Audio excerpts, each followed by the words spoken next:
I have my first interview in 10 minutes and I don't feel that nervous, but I do feel the nerves creeping up a little bit.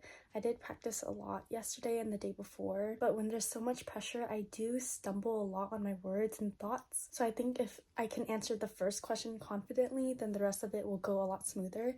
But usually if I mess up in the beginning, I will stumble a little more. 2 more minutes until I join the call and I can feel my heart beating a little faster and noticing myself taking deeper breaths, but I gotta remember to do that during the interview too. So my first interview asked questions that I did not prepare for at all because they were all situational and asking me to describe a time when I did this or did that. My memory is so bad where it takes me a very long time to think of moments in my life, and a lot of the times I forget what happens in my life because I'm always moving on to the next day. I don't think I did too bad, but I don't think I stood out enough. They also said that the position was for kindergarten when I was anticipating it to be second grade, so I hope that didn't throw off the interviewer when I mentioned that. Either way, that's just practice. I am not planning to teach kindergarten unless that is the only last option for me, so first grade and up, and maybe even second grade, but I can't be too picky about it.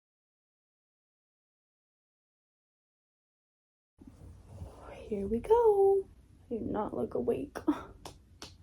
It kind of feels weird how during interviews you always have to like put on a smiling face, so it just feels so unnatural for me. They're already loud. Oh, why right now? All the noises always happen when you're in call. Joining but waiting for the principal. Get my water. Very important. I hate this waiting period when you're in the room but nobody's joining. Oh, get that back cracking before go cracking at this interview.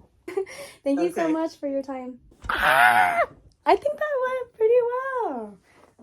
went pretty well. And she asked me my preference for the grade level, so but the school is an hour and a half away, so I honestly probably won't take it, but the principal seems really nice and the school culture seems very awesome. I think it definitely aligns with what I value as a teacher and what I value in having in my school.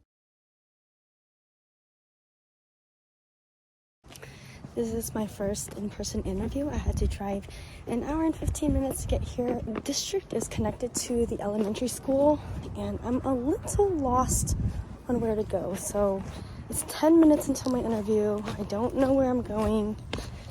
Hopefully I make it. I just finished the interview. It was me and another woman who used to be a 6th grade teacher against a 3-person panel. Honestly, I didn't feel as nervous as I thought I would because my answers were coming out, but there were a lot of details that I kind of missed out on or I could have added to make my answer better. It also wasn't as intimidating because they had all the questions on the table and we took turns answering and going first. The thing that does make it a little scary is that some of her answers were a lot better than mine, so it's just that idea that you're being compared to. The school principal and teachers said we were doing a really good job. I didn't research too much about this school and district, but just being in the room with them and seeing how their interactions were tells me that this is a pretty good school to be at. The other teacher said that this was her dream district, so I would consider going here if I got hired. I would have to move because a 1.5 hour commute is way too long for teaching. Another thing is, during this interview, there's this question about an angry parent coming in and disagreeing with what you did. How would you approach that?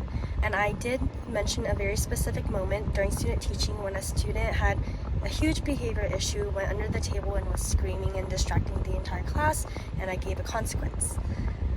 I feel like consequences are so controversial when it comes to teaching nowadays. I'm hoping that the panel didn't raise that as a red flag because I don't know, I think consequences are necessary after you've taken so many steps to solve an issue. So in my mind, after I said that, I was like, oh shoot, I just ruined my whole interview.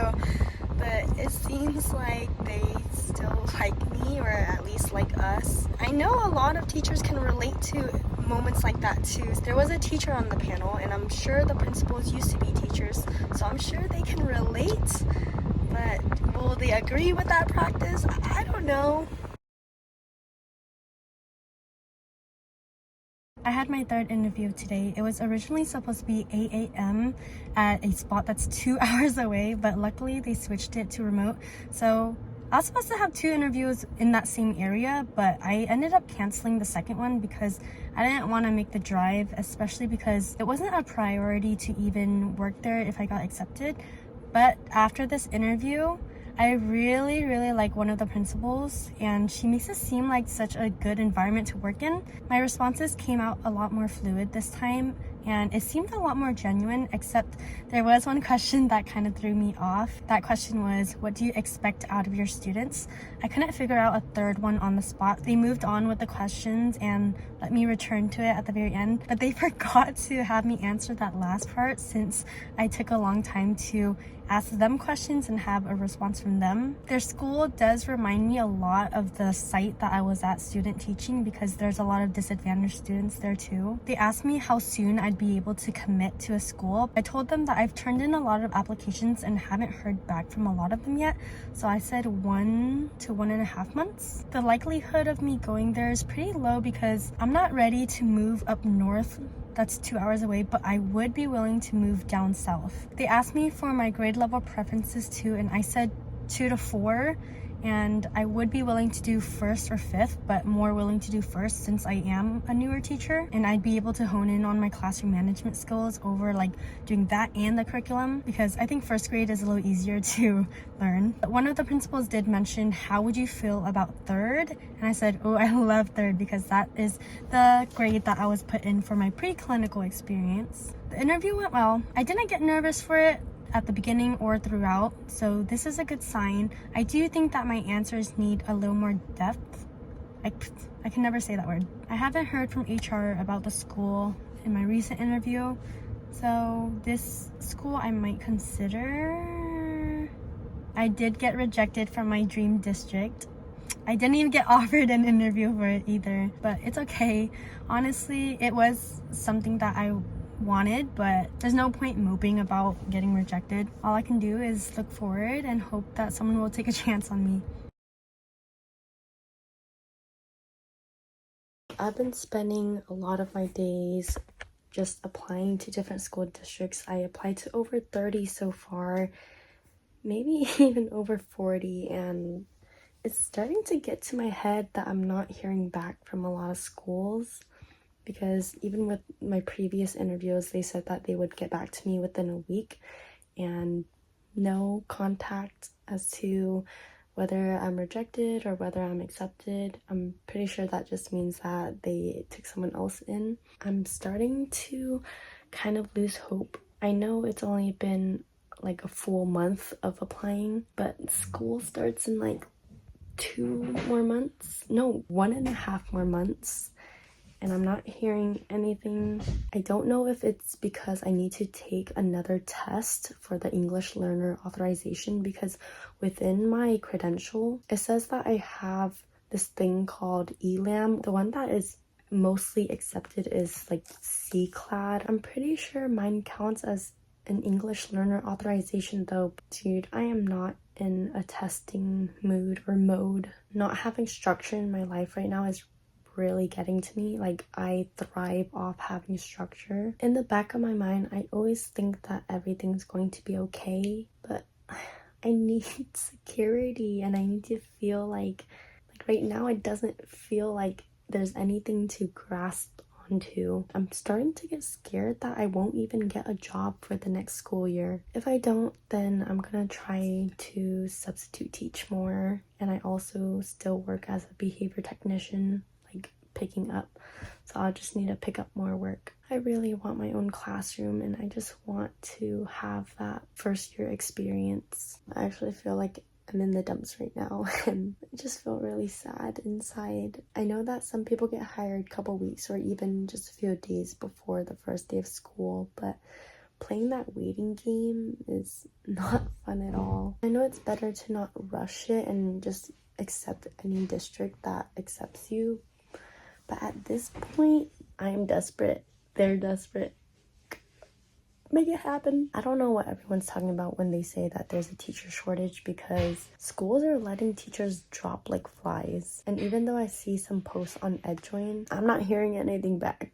I have a second interview with one of the schools that interviewed with me last month, and I'm feeling very nervous because I'm not sure what to expect at all. The first set of questions were pretty generic except for one that focused on reading comprehension since that's what the school's main focus is. I have a feeling that it's going to ask more about curriculum and instruction or scenario-based questions. I'm feeling very nervous this time around because this is the only good news that I've heard so far in interviewing. I'm kind of just going around my room cleaning because I'm trying to calm myself down. I don't even know anymore. My second interview with that school, originally they had postings for 1st grade, 4th grade, and a combo class of 2nd and 3rd grade. Originally I said that I wanted 4th grade first, the combo class, then 1st grade. But then when I thought about it, being a first-year teacher, I think it's better for me to start off with the younger grades just so that I can keep up with the classroom management and the curriculum a lot easier. So actually, during the second interview, the principal said that she was thinking about 1st grade more for me. And a lot of the questions were very geared towards my experience in 1st grade or what my vision is for 1st grade students. A lot of my answers were pretty short because I don't have much experience with 1st grade. Specifically, one of the questions asked what my experience is teaching phonics. I was very honest with the principal and I told her, you know what, I don't have much experience teaching phonics because my only experience with 1st grade is through substitute teaching. So she kind of went off track and wanted to know more about my substitute teaching experience and why I decided to take on that position. I told her that I've always wanted to be a teacher, and originally it was at a high school level that I wanted to teach. But then after working as a behavior technician for children with autism, I began to grow a passion for teaching younger kids. So I don't necessarily think that my answers hit the mark of what she was expecting, but there was another question about what I'm going to do to support my students. And after I gave my answer, she kind of guided me a little more into how I would differentiate. So then I mentioned having small groups consistently and rotating them throughout the week. When she brought up the phonics question, I thought I was done for because their focus is reading comprehension, and if I don't have experience in that, I thought that she wouldn't want someone who is weak in that. But at the very end of the interview, she said that she's going to recommend me. So I'm going to be a 1st grade teacher next year. I just got to the school district office to get my HR and benefits packet and also a live scan.